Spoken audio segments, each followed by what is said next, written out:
Hello guys, ayan, ito ang aking technique, ano. At hiwain ko muna itong bawang. Ayan, bago sibuyas.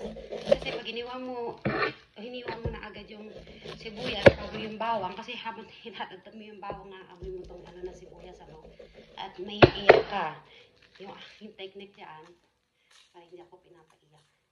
Kasi lagi niya akong sinasaktan itong bawang na ito, itong sibuyas.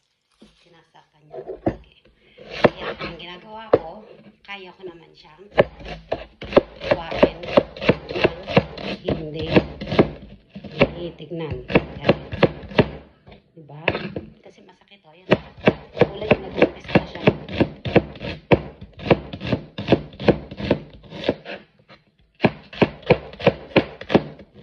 Okay. Ayan na. Di natapos na. Diba? Tingnan nyo. Manipis yung pagkakahiwa. Yun lang ho.